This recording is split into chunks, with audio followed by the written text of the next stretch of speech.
B. Kelompok 2 ingin menceritakan cerita rakyat Batu Menangis. Saya Titi sebagai narator 1. Saya Siva sebagai Dani. Saya Nafiza sebagai Ibu Dani. Saya Bianca sebagai teman Dani. Saya Diana sebagai teman Dani. Saya Vira sebagai teman Dani.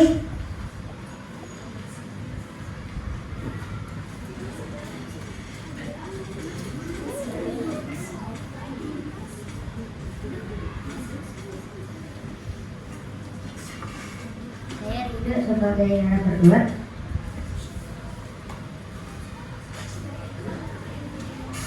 Saya Aqua sebagai temannya Darmi. Saya Kevin sebagai rakyat biasa. Saya Naya sebagai teman Darmi. Saya sebagai teman Dani. Saya Syafi sebagai penjual. Saya Habib sebagai teman Darmi. Saya Nova sebagai teman Darmi. Saya Asgar sebagai penjual. Saya Sultan sebagai teman Darmi.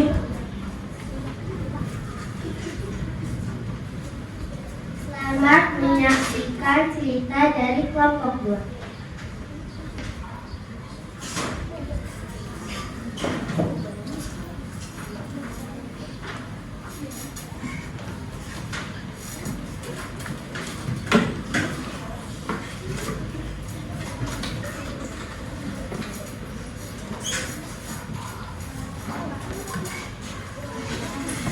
Dahulu kala hidup seorang ibu dengan anak perempuannya yang bernama Dani.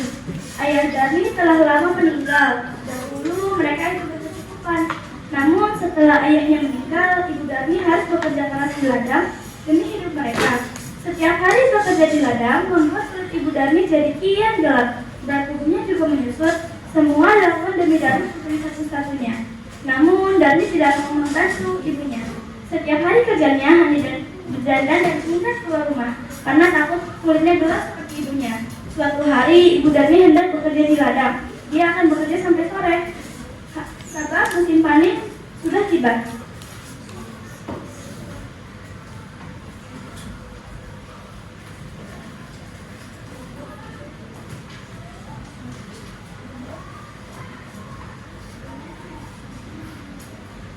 Dani bisa memasak hari ini, nak. Ibu tidak bisa pulang sore ini karena harus menyelesaikan pada kita. Jika sudah selesai memasak, kamu mengantarkannya untuk ibu, nak.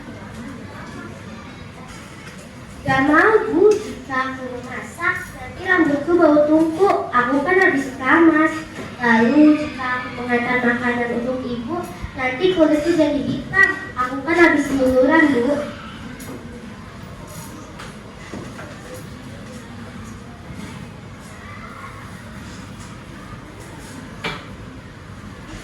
Ibu Dani yang mendengar jawaban tersebut hanya bisa menggelengkan kepalanya. Dengan sedih, saat di ladang Ibu Dani bekerja dengan keras. Dia mengumpulkan hasil panen dan besok akan dijual ke pasar. Ibu Dani bekerja keras tanpa memperdulikan perutnya yang lapar.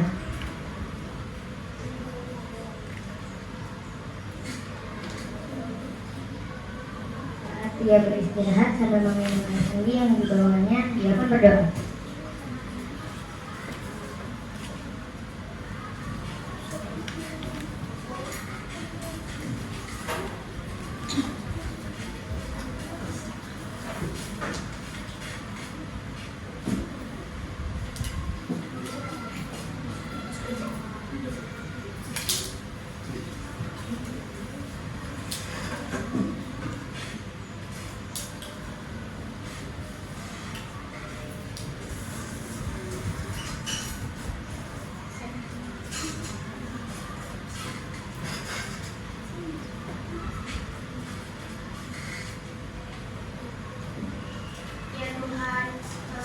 Bahwa anakku dan teman-teman bersifat malas.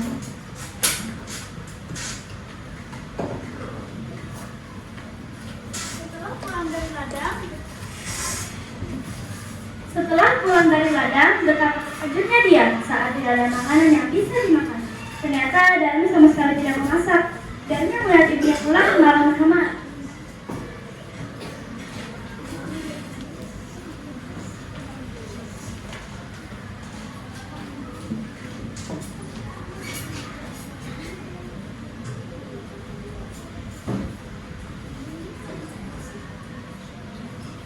Ibu ini kemana saja sih? Tidak ada makanan di rumah pula. Aku kan lapar, seharian belum makan. Dari tadi kan ibu sudah menyuruhmu untuk memasak, nak.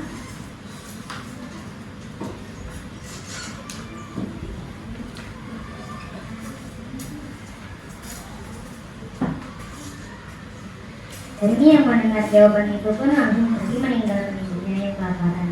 Dan juga keesokan harinya ibu Darmi sudah bersiap dengan hasil panennya. Dia akan pergi ke pasar.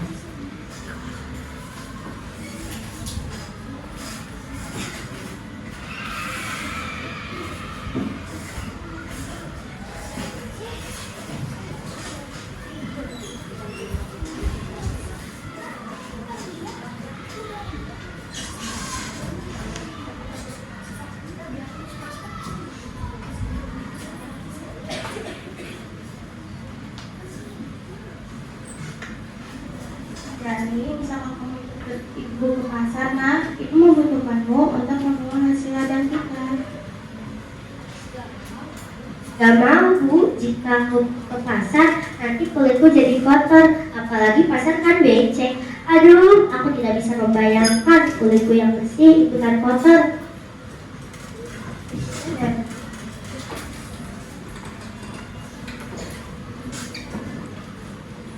Akhirnya Ibu Darmi ke pasar sendiri dengan membawa hasil ladang itu.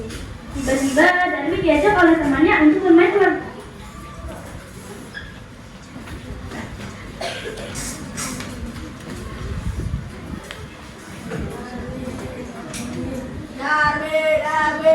Iya, sebentar. Kenapa kalian dapat aku? Gak mau ah, jika aku menjadikan aja, nanti kulitku jadi pisang. Ya sudah, kamu bisa aja ya. Tapi masa iya kita baru bermain selama hanya bertiga? Ya sudah.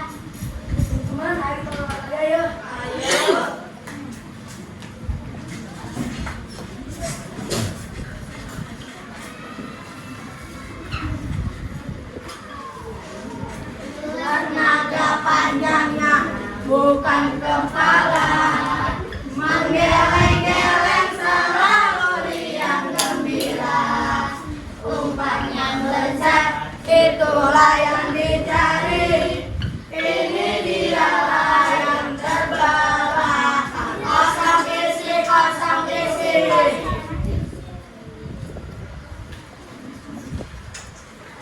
Ular naga panjangnya bukan kepala, menggeleng-geleng selalu riang gembira. Umpan yang lezat itulah yang dicari. Ini dialah yang terbelah. Kosong isi, kosong isi. Ular naga panjangnya bukan kepala, menggeleng-geleng selalu riang gembira. Umpan yang lezat itulah yang dicari. Ini dialah yang terbelah. Kosong isi, kosong isi.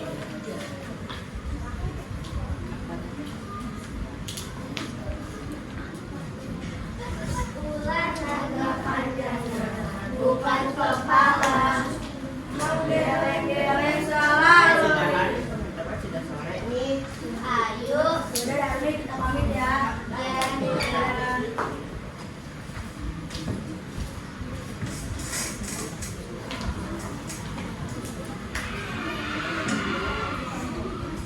Sorenya, Ibu Darmi membawa uang hasil panen yang tidak terlalu banyak, tapi cukup untuk membeli kebutuhan beberapa hari. Darmi yang melihat ibunya sedang menghitung uang segera meminta kepada ibunya.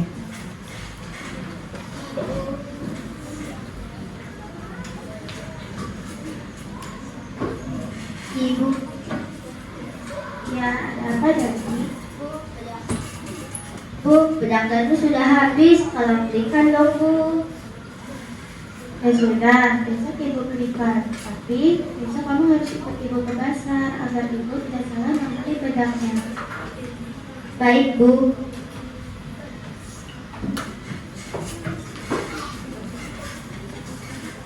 Keesokan harinya, Darmi dengan terpaksa ikut pergi ke pasar dengan menggunakan payung. Tapi dia berbisik kepada ibu.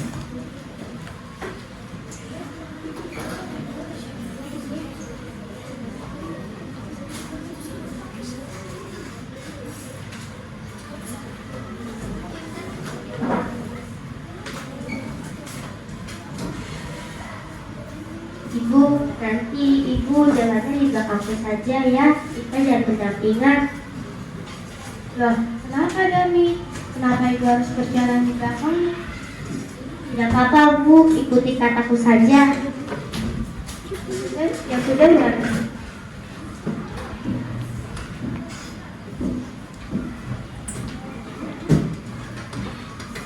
Darmi pun tetap memaksa ibunya untuk berjalan di belakangnya. Darmi sebenarnya malu berjalan dengan ibunya yang kurus, hitam dan mempunyai wajah yang tertawa. Tiba-tiba di tengah jalan ada seorang perempuan yang merupakan teman Darmi yang menghampiri dan bertanya. Hai Darmi. Hai Diana, hai Bianca. Kamu mau kemana? Aku ingin ke pasar. Oh iya, kalian habis dari mana? Habis nemenin Diana dari pasar. Oh, Kamu siapa di belakangmu? Ibumu ya? oh bukan. Dia itu bukan ibuku, tetapi pembantuku. Ih, amit-amit deh. Oh ya sudah Darmi, kita pulang dulu ya. Dadah. Bianca dan Diana.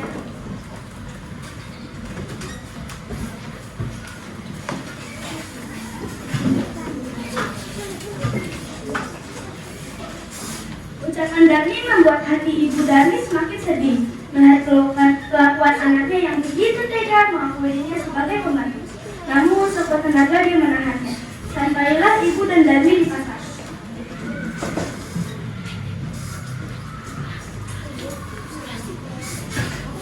Bang, ini apa?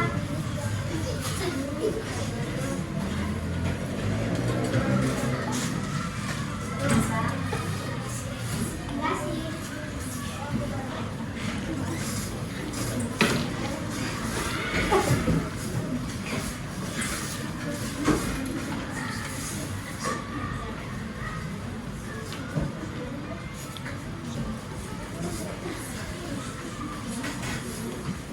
Saat mereka ingin pulang dari pasar, lagi-lagi bertemu temannya yang lain. Kamu habis dari mana? Aku habis dari pasar. Oh iya, kamu ini sebenarnya. Di pasar. Ngomong-ngomong, siapa di belakangmu? Dia ibumu ya? Oh, bukan. Baru pembantu. Oh, baik. Kamu duluan nih Darmi. Sampai jumpa. Sudah, Nay.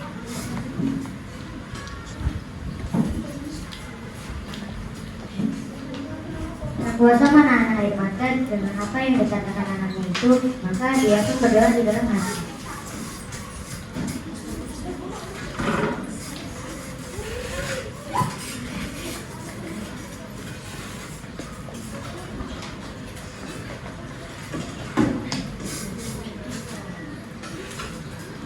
Ya Tuhan, maka sudah tidak kuat lagi dengan sifat anak hamba. Tolong hukumlah dia agar menjadi jerah.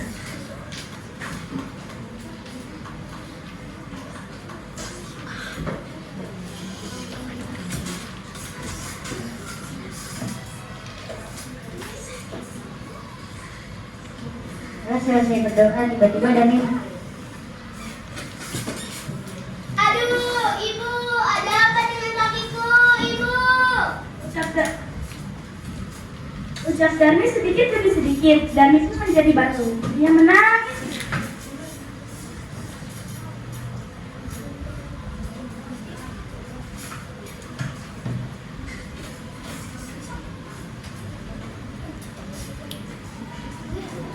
Maafkan ibu Nay, ini semua karena perlakuanmu terhadap ibu. Bu, ibu, ampun bu, Darmi janji tidak akan mengulangi kesalahan itu lagi, ibu. Darmi pun menangis dan merintih kesakitan sambil meminta ampunan kepada ibu. Saya semua tidak bisa kembali. Dani pun tetap menjadi batu. Dia harus menanggung hukuman atas perbuatannya karena durhaka terhadap ibunya yang sudah merawat dan menjaganya hingga dewasa. Dani yang telah menjadi batu pun lalu dipindahkan oleh masyarakat sekitar dan disandarkan di tebing. Hingga sekarang batu itu masih ada di Kalimantan Barat.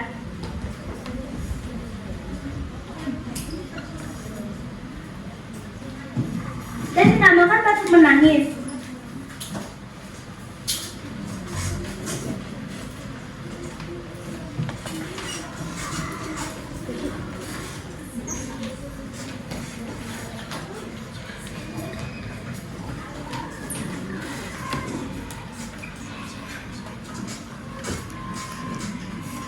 Itulah cerita rakyat Kalimantan Barat tentang legenda batu menangis. Pesan moral dalam cerita ini adalah kita tidak boleh durhaka kepada orang tua. Sekian dari kelompok 2. Wassalam.